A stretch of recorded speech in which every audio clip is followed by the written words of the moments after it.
Bismillahirrahmanirrahim. Assalamualaikum warahmatullahi wabarakatuh. Alhamdulillahil qail, alhamdulillahilladzi arsala rasulahu bil huda wa dinil haqq liyudhhirahu 'alad dini kullihi walau karihal kafirun. Asyhadu an la ilaha illallah wa asyhadu anna Muhammadan abduhu wa rasuluh sayyidul jinni wal bashar. Salatan wa salaman ala Rasulillah wa man tabi'ahu wa nasarahu bi ni'matihi wal wala. Allahumma futuhal arifin wa hifdzal mursalin wa ilhamal malaikatil muqarrabin ya fattahu ya alim. Allahumma rzuqna mutaba'atan nabiyyina Muhammadin sallallahu alaihi wasallam wa awalan wa akhiran wa zahiran wa batinan wa qawlan wa fi'lan wa ibadatan salihah. Faqala Allah subhanahu wa ta'ala mukhbiran wa amiran fi kitabihi al-munazzal. Ba'da a'udzu billahi minasyaitonir rajim. Qul ja'al haqq wa dhahaqal batil innal batila kana zahuqa. Wa qala Nabi sallallahu alaihi wasallam ad-dinu nasihah qulna liman lillahi wa likitabihi wa lirasulihi wa li'aimatil muslimin wa ammatihim.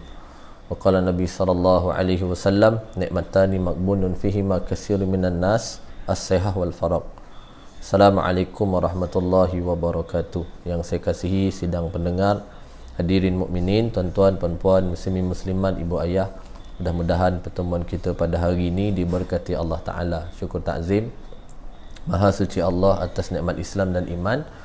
Pada kesempatan ni Allah bagi kita ruang pertemuan, dan mudah-mudahan apa yang kita usahakan ni diberkati Allah Ta'ala dan memberikan kita manfaat dan kebaikan. Jadi insya-Allah hari ini kita sambung kuliah kita seperti biasa, iaitu kuliah yang telah disusun atur oleh pihak penganjur, dan dalam kadar keterbatasan kita untuk bertemu, apapun tuan-tuan, kita bersyukur kepada Allah Ta'ala kerana memberikan izin dan juga memberikan kita ruang dan peluang atas nikmat ni, iaitu untuk kita mencari kebaikan dan menggali ilmu yang telah ditinggalkan oleh Nabi SAW ke atas kita. Mudah-mudahan menjadi kebaikan yang boleh kita contohi dan mengambil faedah daripada pesanan-pesanan junjungan agung Nabi SAW. Jadi saya tak bercadang nak guna kitab Sirah An-Nabawiyah pada kuliah hari ini juga, cuma sekadar menyambung sambungan hadis daripada kitab yang telah saya bacakan pada kuliah yang lalu, iaitu hadis 40 akhlak mulia. Dan hari ini kita akan baca salah satu daripada matan hadis, iaitu hadis ke-42, hadis daripada Sayyidina Abu Hurairah. Dan hadis ni tidaklah begitu panjang, cuma pesanan-pesanan yang ataupun nasihat-nasihat ataupun kebaikan daripada hadis ni yang akan dikongsikan sebentar saja lagi. Kita mengambil faedah dan kita merenung segala apa yang termaktub ataupun yang disebut dalam hadis ni, untuk sama-sama kita mengamalkan untuk kebaikan diri kita khususnya. Jadi insya-Allah hadirin mukminin, iaitu hadis yang berbunyi ataupun yang bertajuk 7 golongan yang akan dinaungi oleh Allah Ta'ala pada hari kiamat. Naungan ni dengan maksud peliharaan, perlindungan yang Allah bagi jaminan yang sesungguhnya pada hari tersebut seorang pun tidak akan ada upaya dan usaha kecuali dengan keizinan Allah Ta'ala. Orang ni tak ada boleh beri faedah, beri kemudaratan dan juga bagi perlindungan, peliharaan kecuali dengan jaminan Allah Ta'ala. Jadi mudah-mudahan kalaulah kita tak termasuk dalam keseluruhan 7 golongan ni, paling kurang pun tuan-tuan kita usahalah untuk menjadi salah satu daripada 7 golongan yang dinyatakan dalam hadis ni.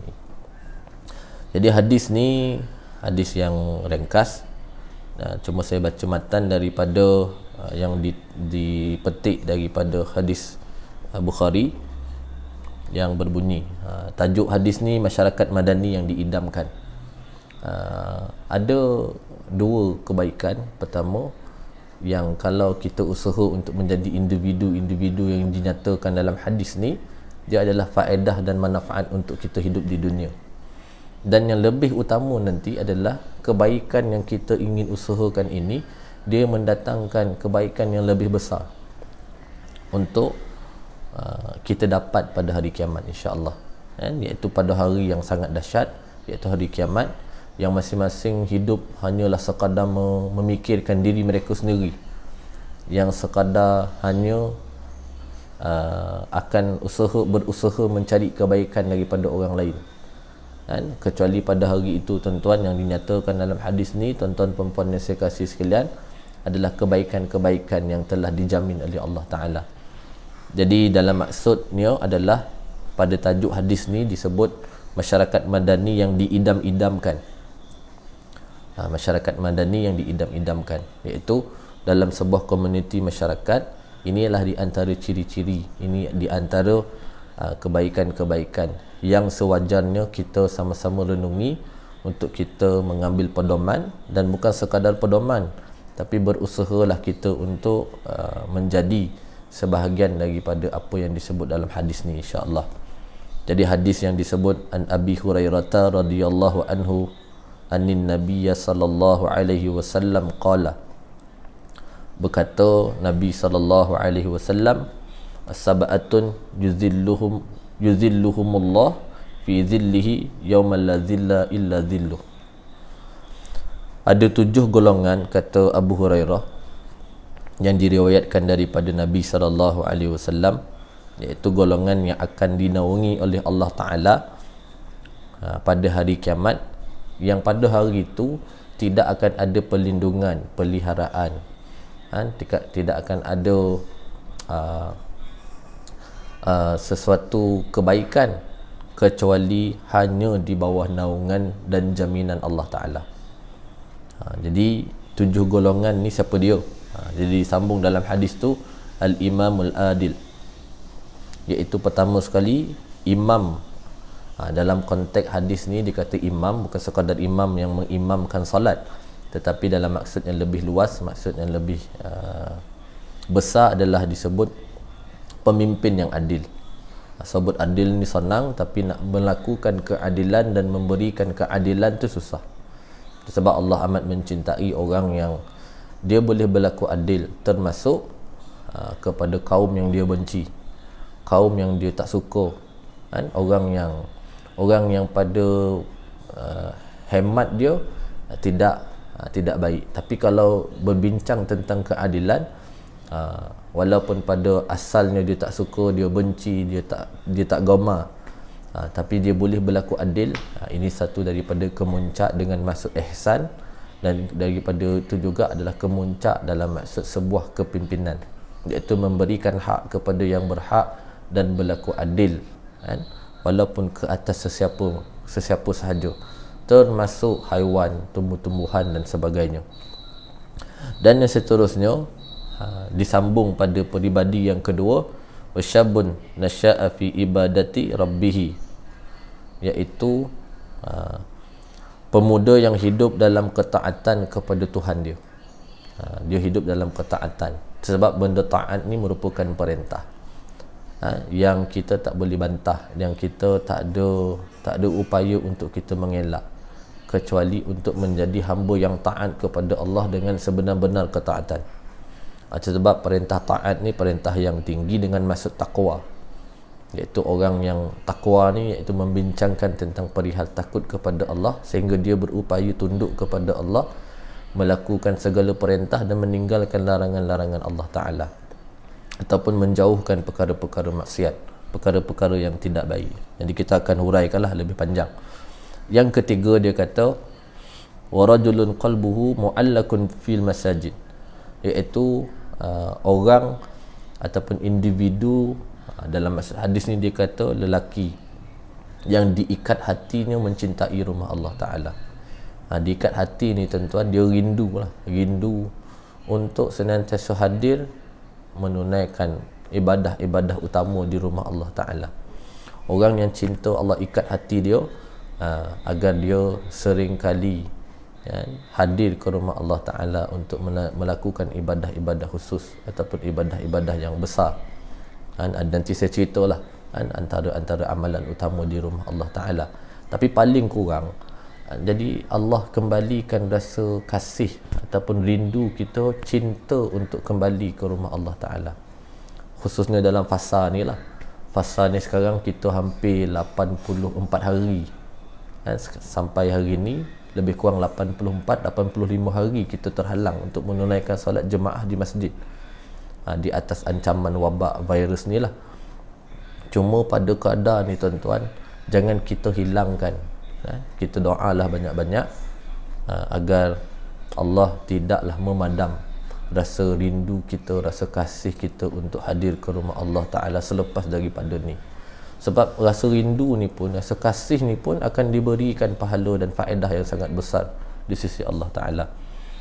Dan yang keempat, warajulani tahabba fillah ijtama'a alaih, dua orang lelaki yang dia saling mencintai, saling mengasihi, berhimpun dia, bertemu dia kerana Allah, wa tafarraqa alaih, dan juga berpisahnya juga kerana Allah Ta'ala. Tuan-tuan, kita hidup, setiap yang bermula dia pasti akan berakhir, dan setiap yang berlaku pasti ada pengakhirannya, dan setiap yang hidup pasti akan mati. Hari ini kita berhimpun di dunia, dan kemudian kita akan berpisah. Pisah maksud di dunia ni mungkin pertama dalam konteks perpisahan jangka masa hidup di dunia, kan? Ataupun yang lebih dalam adalah perpisahan dia daripada hidup dia, iaitu dia mati bertemu dengan Rabbul Jalil, iaitu Allah Ta'ala. Jadi pertemuan yang kita gambarkan dengan konteks yang lebih luas adalah bukan sekadar pertemuan kita sekarang di dunia, tapi kita juga merindui pertemuan kita, kaum keluarga kita khususnya, agar Allah himpunkan kita balik di syurga Allah Ta'ala.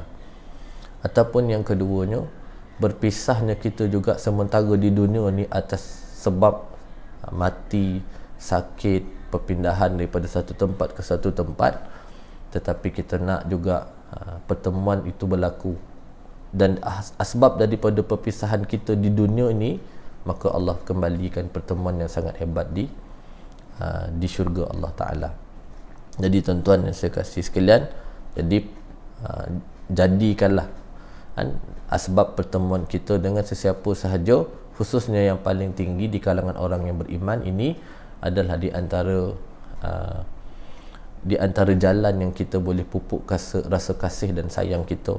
Mudah-mudahan dia menjadi sebab kita bertemu di hari kiamat dalam keadaan dihimpunkan kita di dalam syurga kembali.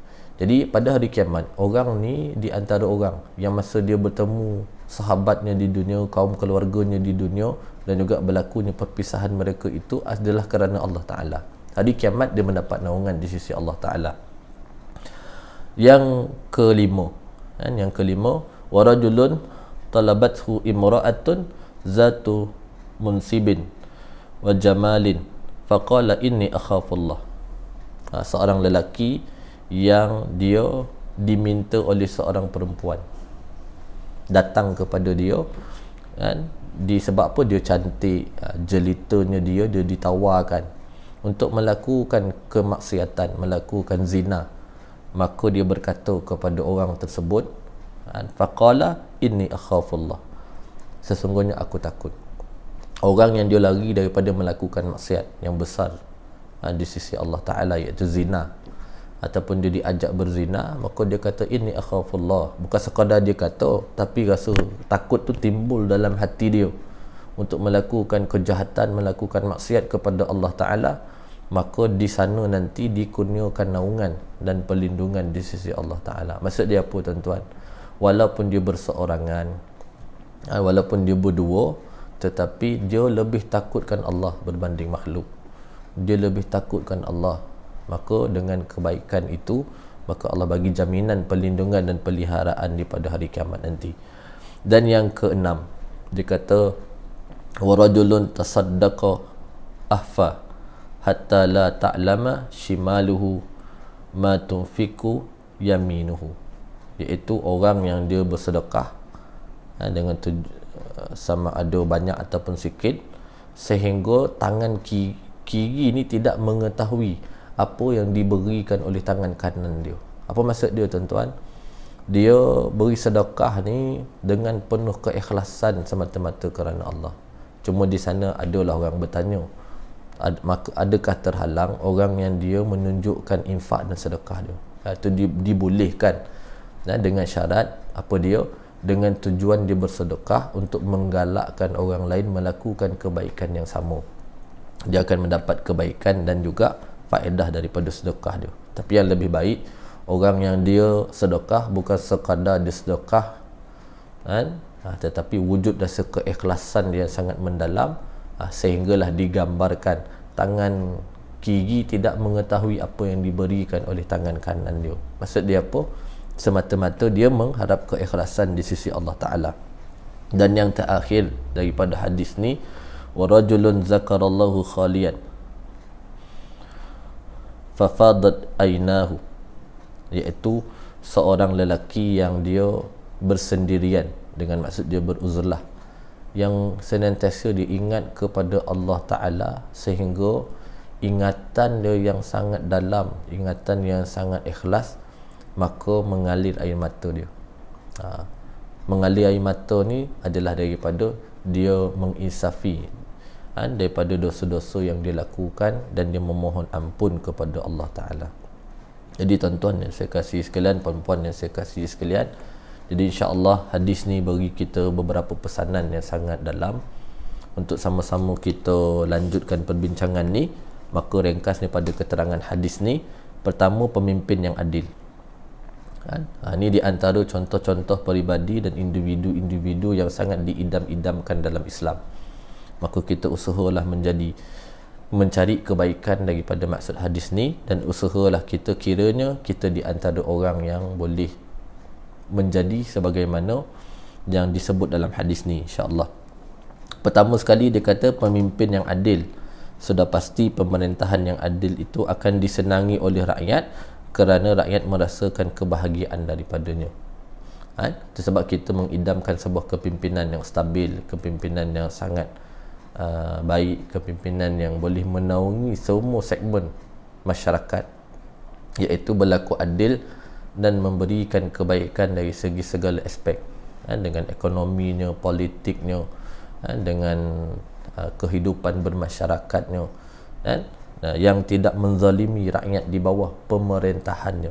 Sebab ini akan mendapat kebaikan. Itu sebab kata saya Imam Ahmad bin Hanbal, dia pernah sebut, kalaulah ada satu doa yang paling mustajab, nescaya doa yang akan aku doakan adalah doa kepada pemimpin.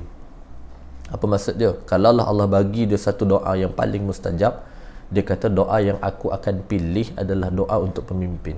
Lalu ditanya kepada dia, kenapa doa untuk pemimpin? Sebab dia kata, kalaulah baik pemimpin itu, maka akan baiklah rakyat di bawahnya secara keseluruhannya. Jadi kita doalah mudah-mudahan kita dikurniakan pemimpin-pemimpin yang baik, pemimpin-pemimpin yang boleh memikul amanah dan tanggungjawab agama, tanggungjawab kepimpinan dengan sebaiknya, insya-Allah. Lalu daripada maksud hadis ni, maka akan wujudlah kerjasama dan kesefahaman antara rakyat dan pemimpin, maka majulah negeri itu dalam segenap sektor dan juga aspek. Tetapi kalau pemimpin tu dia melakukan kezaliman, maka dia tidak akan disenangi oleh rakyat dia, dan tidak mendapat kerjasama daripada mereka, maka segala sesuatu tidak akan dapat berjalan lancar, maka susahlah untuk dia mencapai kemajuan. Dan pesanan ni tuan-tuan bukan sekadar orang yang pimpin negara. Siap kita ni adalah pemimpin. Pemimpin paling kurang pada diri dia, takkan dia nak pimpin diri dia untuk melakukan kejahatan. Sebab hidup ni pilihan, wajarlah kiranya kita melakukan kebaikan ni atas diri kita terlebih dahulu, kemudian kebaikan tu boleh sampai dan kita bawa untuk umat seluruhnya. Pemimpin kepada keluarga dia, pemimpin dia di dalam masyarakat dia, pemimpin dia di dalam organisasi yang dia terlibat, jadi keseluruhan pemimpin-pemimpin ini terangkum di dalam maksud hadis ni. Jadi kita usahakanlah dengan sebaik mungkin. Okey, yang kedua, pemuda-pemuda. yang rajin beribadah. Ni satu daripada kecintaan Allah Ta'ala. Kan kita tengok orang tua ni beribadah, kalau kita pergi masjid tak, kan kalau kita ke rumah Allah Ta'ala pada ketika ini, kan biasa kita jumpa orang tua tak, orang tua je beribadah kepada Allah, kan ramai orang tua, ataupun dua kelompok yang biasa saya sebut KRU lah, ataupun yang kedua disebut iaitu KRU ni kumpulan rambut uban, ataupun K-pop kan, Kesatuan Persatuan Orang Pencen. Ni ramailah di rumah Allah Ta'ala. Tapi kita nak jumpa orang muda ni susah lah. Jadi sama-samalah kita menasihati dalam kelompok masyarakat kita, adanya terlahir di kalangan pemuda-pemuda. Sebab pemuda ni aset. Dia bukan sekadar aset untuk negara, tapi dia aset untuk ummah. Dan menjadi tulang belakang agamanya. Jadi biasa yang rajin beribadah tu orang yang telah tua, kan? Adapun orang muda ni dia banyak bermain dan mengisi waktu dia dengan hiburan, dan kadang-kadang dengan perkara-perkara lagu, dan paling naif, paling teruk adalah perkara-perkara maksiat. Jadi kita usahakan kita sama-sama saling menasihati, paling kurang dalam ruang lingkup kita sendiri, kan? Iaitu keluarga kita, anak pinak kita dan sebagainya, agar boleh lahir orang yang mencintai rumah Allah Ta'ala, orang yang boleh mencintai kebaikan, orang yang boleh kembali kepada jalan kebenaran. Itu sebab jangan pernah penat kita melakukan dakwah, jangan pernah penat kita melakukan menyeru orang ke arah kebaikan, sebab semua ni akan dibalas dengan kebaikan. Dan apabila di satu negeri itu terbina anak-anak muda yang rajin beribadah kepada Allah Ta'ala, maka suasananya akan berubah daripada pesta maksiat kepada majlis zikir dan munajat, iaitu ataupun himpunan-himpunan kebaikan di dalam negeri itu. Barulah Allah akan menurunkan kebaikan, dan Allah akan memberikan manfaat, melimpahkan rahmat yang maha luas terhadap negeri itu. Itu sebab kata Imam Syafi'i rahimahullah, ni kalau kita baca satu kitabnya ataupun di dalam salah satu syair dia kata betapa ramai anak muda yang sekarang ni dia bergelak ketawa, dia gembira, dia bergelak ketawa, tanpa dia sedar kain kafan dia senang ditenun, kan? Apa maksud dia? Ramai orang yang sekarang dia lupa bahawa mati ni dia tak ikut waktu. Mati ni bukan benda yang boleh dijanjikan. Kata Imam Syafi'i, ramai orang yang dia alpa, ramai orang anak muda khususnya yang dia lupa, dia alpa, dia bergembira menghabiskan masa dengan perkara-perkara yang tidak ada faedah, tanpa dia sedar kain kafan ni sedang ditenun. Kita lah hari ni adalah peluang, esok belum ada jaminan. Sebab masa ni ulama bahagikan kepada tiga. Masa yang telah berlalu mustahil untuk kita ulang kembali. Yang dah lopeh ni lopeh, yang dah berlalu ni mustahil kita boleh ulang kembali. Adapun yang kedua, masa sekarang, hari ni lah, ni merupakan peluang, dan sesungguhnya pada hari esok yang belum ada jaminan. Tadi tak ada jaminan. Jadi kita doa mudah-mudahan adalah kiranya ruang yang diizinkan oleh Allah Ta'ala untuk kita melakukan kebaikan. Jadi macam saya baca hadis yang awal tadi di dalam mukadimah, nikmatani maqbunun fihima katsirun minan nas. Di antara dua nikmat, kata Nabi SAW, yang seringkali menyebabkan manusia ni lalai ataupun alpa. Apa dia? As-sihah, nikmat sihat. Kita kadang-kadang sehat ni banyak kita lupa Allah Ta'ala. Ni muhasabah hati kita lah. Yang keduanya dia kata al-faraq, iaitu ketika mana dia diberikan waktu lapang. Kadang-kadang banyak waktu yang Allah beri atas kita yang kita gagal isinya dengan kebaikan. Masa ni berlalu dengan pantas, tuan-tuan. Baru tadi kita bangkit subuh, kemudian kita sarapan, masuk waktu duha. Kita ingat boleh lelap sekejap ataupun kita tidur sementara waktu, baru kita berangan-angan barangkali ataupun melakukan perkara-perkara yang lain, memenuhi rutin hidup kita, maka telah sampai masuknya waktu zuhur. Masuk waktu zuhur pula tak berapa lama masuk waktu asar. Jadi masa ni akan berjalan dengan begitu pantas, sehinggalah terbenamnya matahari. Dan yang paling kita insafi, sebagaimana kata Abdullah ibn Mubarak, apa yang paling aku kesali pada tiap-tiap hari terbenamnya matahari adalah umurku makin bertambah tetapi amalku tak pernah bertambah. Jadi tuan-tuan yang saya kasih sekalian, itu sebab bila ada ayat dalam Quran turun, iaitu ayat di dalam surah Ali Imran ayat 190 kan, ketika mana ayat yang itu membincangkan tentang perihal terbitnya matahari dan terbenamnya matahari, pertukaran siang dan malam, bertukar siang dan malam ni bagi orang yang beriman, kata Nabi SAW. Nabi sendiri bila ayat ni turun, Nabi menangis sampai basah tempat pertiduran baginda SAW, iaitu orang yang dia menginsafi pertukaran siang dan malam. Bertukar siang dan malam ni bukan sekadar bertukarnya siang dan malam, tapi bagi orang yang beriman kepada Allah Ta'ala, dia menginsafi bahawa kejadian tersebut benarlah menyebabkan umur dia makin bertambah. Ada pun amalnya yang kita bimbang tidak bertambah di sisi Allah Ta'ala. Jadi apa nasihat yang boleh kita simpulkan daripada maksud hadis ini? Antaranya adalah manfaatkanlah ruang waktu yang Allah beri atas kita ni tuan-tuan, yang sesungguhnya esok belum ada jaminan